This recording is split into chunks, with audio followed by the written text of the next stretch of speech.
இப்போ குடல் வந்து சுத்தம் பண்ணுறது ஏற்கனவே சுத்தம் பண்ணி வச்சுட்டே பார்த்துக்கோங்க. இப்போ உங்களுக்காண்டி திரும்ப சுத்தம் பண்ணுறேன். இப்படி செஞ்சோம்னா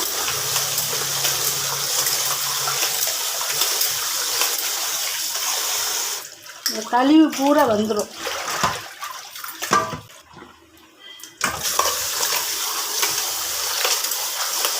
நல்லா 5 அலசு 6 அலசு வச்சு இப்படி கழுவுங்க. இப்படி கழுவுனீங்கன்னா அந்த இது பூரா போயிடும்.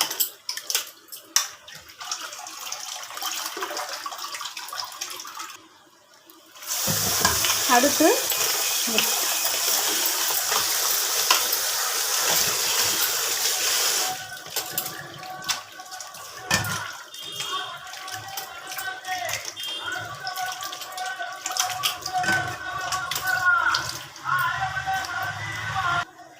ஏற்கனவே நல்லா கழுவிட்டேன்.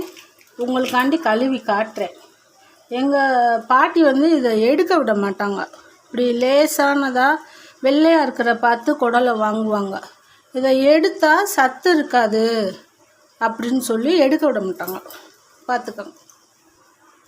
இப்போ ரெண்டையும் இப்படி வச்சு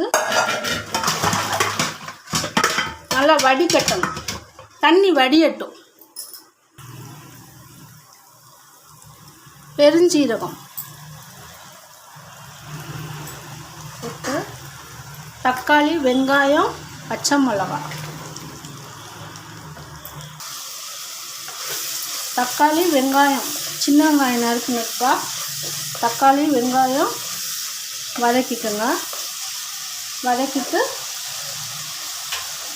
நம்ம வச்சுருந்த குடல், இந்த குடலை இதில் வந்து போடுறோம்.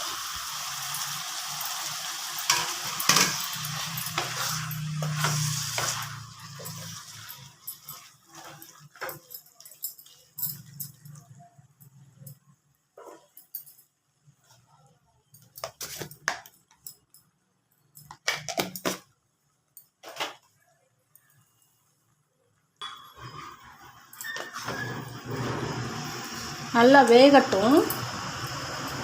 வேகணும்ப்பா. நல்லா தண்ணி விடணும். அந்த குடலுக்குள்ளே இருக்க தண்ணி வெளியில் வரணும்.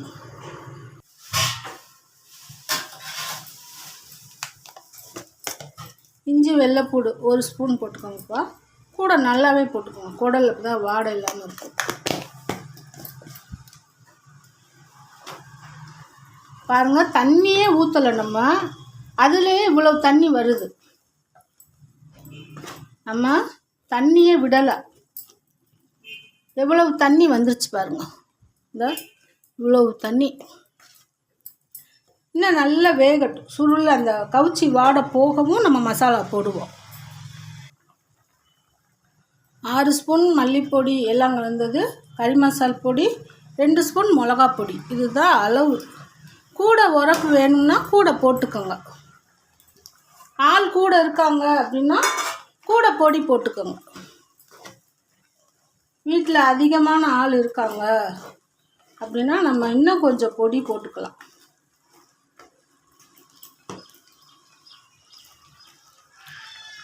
வேகட்டுப்பா. இப்போ புளி ஊற்றிக்குவோம்ப்பா. அளவு பார்த்துக்கோங்க. சும்மா கொஞ்சம் ஒரு எலுமிச்சம்பழத்துக்கும் கம்மியாக.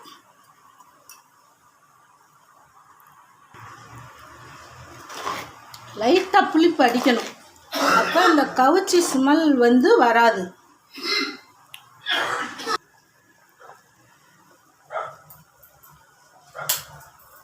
நல்லா கொதிக்குதுப்பா. இப்போ தேங்காய் ஒரு நாளைக்கு வறுவல், இதிலே வறுவல், குடல் வறுவல் செஞ்சு காட்டுறேன். போட்டோம். தேங்காய் போட்டதுக்கப்புறம் நல்லா கொதிக்குது. இப்போ கொத்தமல்லி தூவிக்குங்க.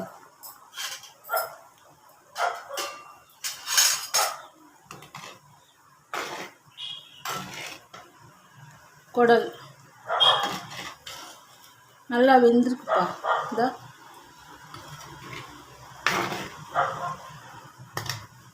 இன்னும் ஒரு 10 நிமிஷம்.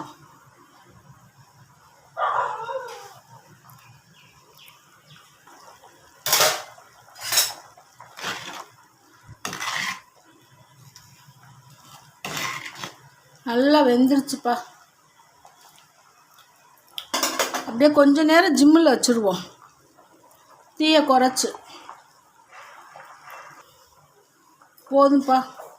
இந்த முறை பூரா எண்ணெய் அமர்த்தினோம்னா எண்ணெய் கட்டி நிற்கும்.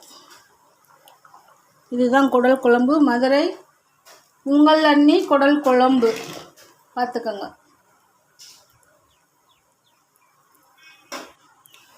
உங்கள் அண்ணி குடல் குழம்பு ரெடி. லைக் பண்ணுங்கள், ஷேர் பண்ணுங்கள், சப்ஸ்கிரைப் பண்ணுங்கப்பா. தள்ளி விடாமல் பாருங்கள்.